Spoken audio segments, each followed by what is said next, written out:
반갑습니다. 오늘은 우버 주식을 투자하는 이유에 대해서 알아보겠습니다. 목차는 아래와 같습니다. 우버 택시. 이것은 우버 앱을 기반으로 승객과 운전기사를 연결하는 플랫폼에 관한 것이고, 우버 이츠, 사용자와 레스토랑 배달 파트너를 연결하는 온라인 음식 배달 플랫폼의 운영에 관한 것입니다. 우버 자율주행은 우버와 자율주행 업체와의 파트너십에 관한 이야기입니다. 그리고 우버 주식 매매 전략을 제시하겠습니다. 먼저 우버 택시에 관한 것입니다. 승객의 우버 택시 호출은 우버 앱을 열고 출발지와 목적지를 입력하는 것으로 시작되는데요. 이 앱은 승객 주변에 이용 가능한 운전기사를 검색하고 예상 요금과 도착 예정 시간을 알려줍니다. 승객이 호출을 확정하면 우버 앱은 가장 가까운 기사에게 배차 요청을 보냅니다. 운전기사는 앱을 통해서 배차 요청을 받고 수락 여부를 결정합니다. 요청을 수락한 운전기사는 승객의 출발지로 이동합니다. 승객은 앱을 통해 운전기사의 위치와 도착 예정 시간을 실시간으로 확인할 수 있습니다.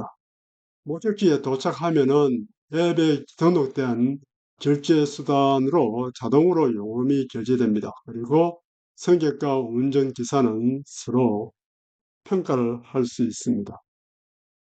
그 다음은 우버 이츠에 관한 것인데요. 우버 이츠의 사용자는 앱을 통해 원하는 레스토랑과 메뉴를 선택하고 주문을 합니다. 그리고 등록된 결제 수단으로 결제를 하고요. 사용자는 배달 파트너의 위치와 배달 진행 상황을 실시간으로 확인할 수 있습니다. 배달 완료 후에 레스토랑과 배달 파트너를 사용자가 평가합니다. 우버이츠의 레스토랑은 파트너 앱을 통해서 사용자의 주문을 접수하고 음식을 조리하고 포장해서 배달 파트너에게 전달합니다. 자동차, 오토바이, 자전거, 도보 등 여러 가지 수단으로 배달을 할 수 있습니다. 우버 택시하고 우버 이츠의 연관성은 어떻게 되느냐? 모두 우버의 플랫폼을 기반으로 운영됩니다. 우버 파트너는 우버 택시와 우버 이츠 서비스를 모두 제공할 수 있습니다. 택시 운전사가 승객을 데려다 주면서 동시에 음식 배달도 할 수 있다는 것이죠. 우버는 이 두 서비스 모두에 자율주행 기술을 도입하기 위해서 노력하고 있습니다. 다음은 자율주행에 관한 것인데요. 자율주행차 시장은 2030년까지 연 25% 성장할 것으로 봅니다. 즉, 연 평균 25%가 되겠습니다. 2030년까지는 레벨 2와 3의 자율주행의 규모가 커집니다. 레벨 2는 부분적인 자율주행 자동화고, 레벨 3는 조건적 자율주행입니다. 자, 2025년도에 이 파랑색 레벨 2가 이렇게 성장하고, 그 다음 레벨 3가 이런 식으로 성장해요. 2030년부터는 레벨 3가 성장하고 레벨 4가 굉장히 많은 성장을 합니다. 우버와 구글의 웨이모의 파트너십에 관한 이야기인데, 우버는 플랫폼을 운영하고 있습니다. 자율주행차를 필요로 하는 고객한테 쉽게 접근할 수 있어요. 그리고 그 승객을 태우고 목적지에 이동시켜주고 그리고 결제를 하는 그런 플랫폼 운영을 합니다. 웨이모는 자율차량 업체로서 자율주행 기술을 발전시켰어요. 이 두 업체가 파트너십을 체결했습니다. 그래서 이 자율주행차를 이용하고자 하는 고객은 우버 앱을 통해서 로보택시를 호출할 수 있습니다. 지금은 미국 애리조나주 피닉스에서 이용되고 있지만 앞으로 애틀란타와 오스틴으로 서비스가 확장될 예정입니다. 우버의 자율주행 파트너로서 웨이모뿐만 아니라 위라이더, 중국의 포니 AI, 바이두가 있습니다. 앞으로 테슬라하고 우버가 협력하게 될지 굉장히 궁금해집니다. 테슬라가 로보택시 사업을 시작하게 되면 이 우버의 사업이 위축될지 아니면 둘 다 각자 발전하게 될지 두고 봐야 되겠죠. 아무리 테슬라가 시장을 확보해 나가도 우버는 또 우버 나름대로 이 성장하는 시장의 일부를 담당할 수 있을 것이라고 생각합니다.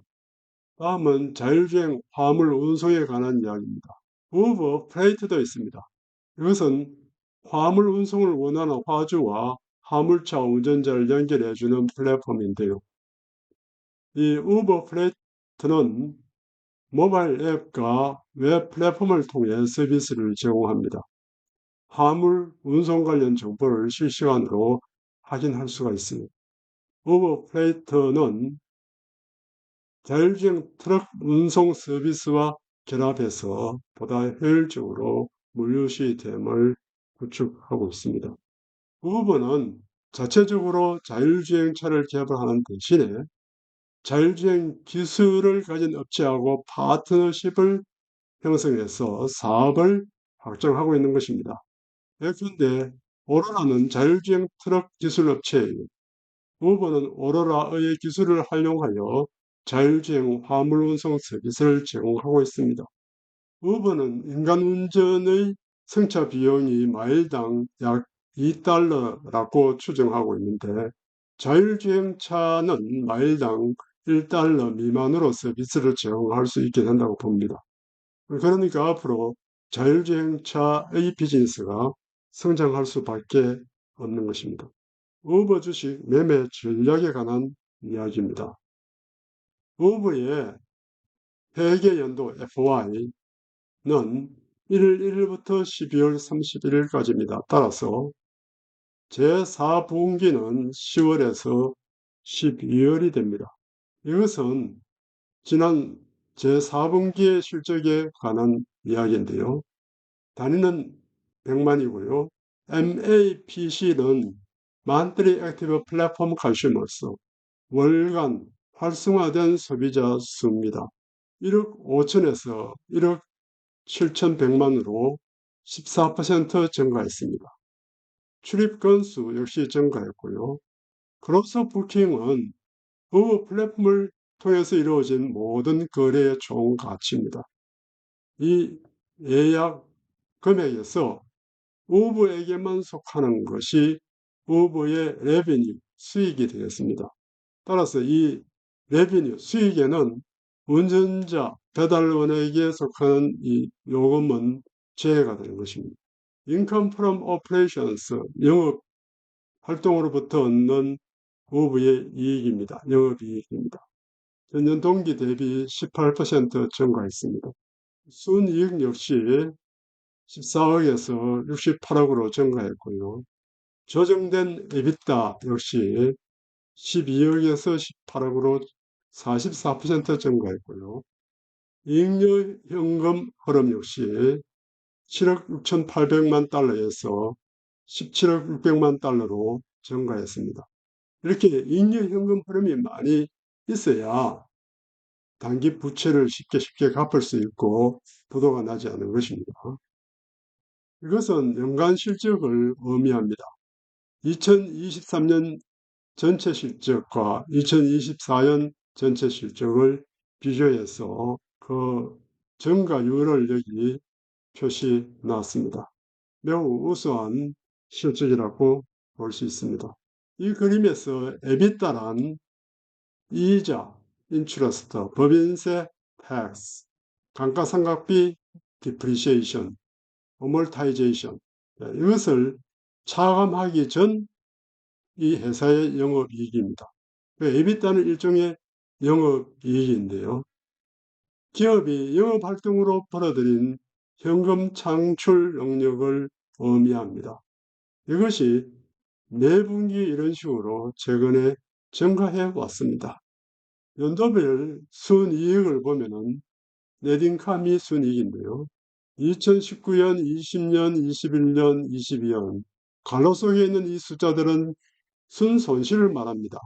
그런데 2023년에 와서 흑자로 전환했고 24년도에도 많은 흑자가 나왔습니다.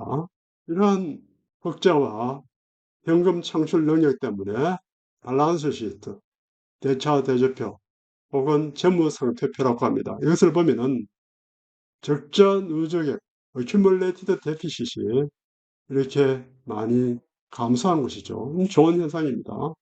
미래의 실적을 본다면은 EPS는 주당 순이익인데 25년 2.5달러, 26년 3.42, 27년 4.33 이런 식으로 증가할 것으로 봅니다.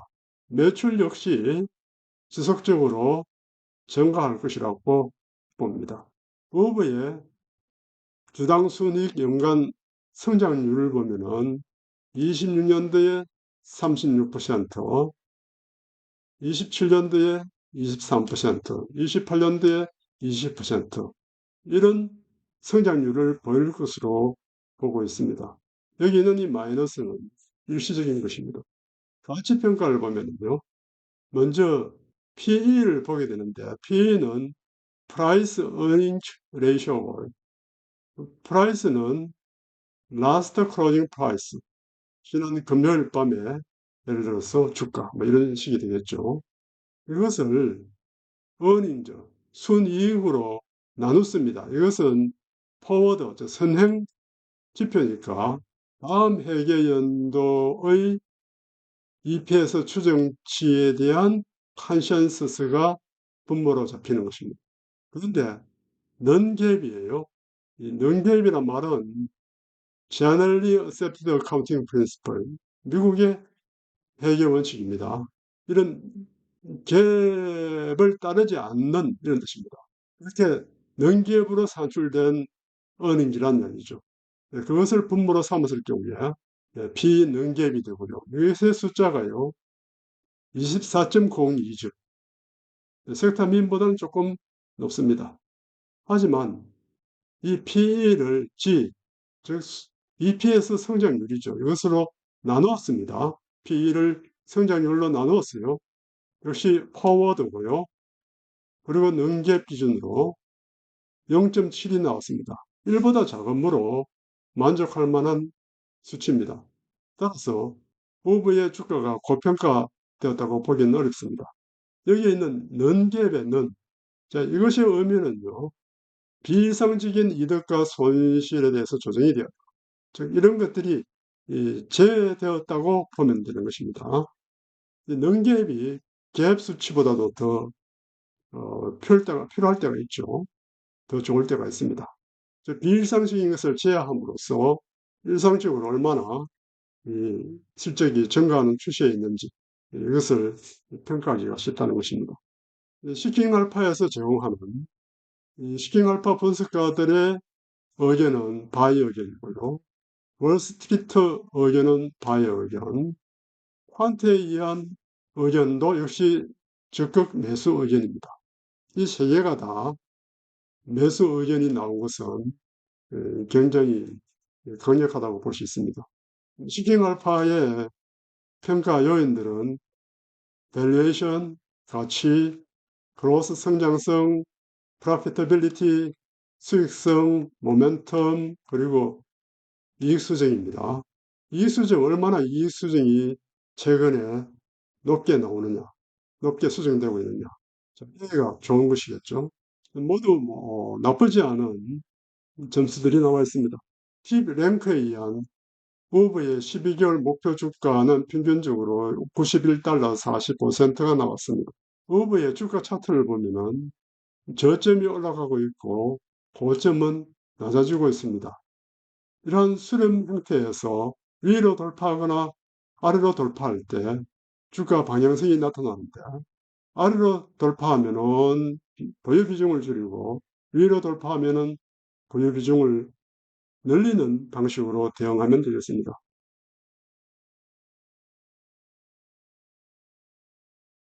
시청해 주셔서 대단히 감사합니다. 오늘도 좋은 하루 되십시오.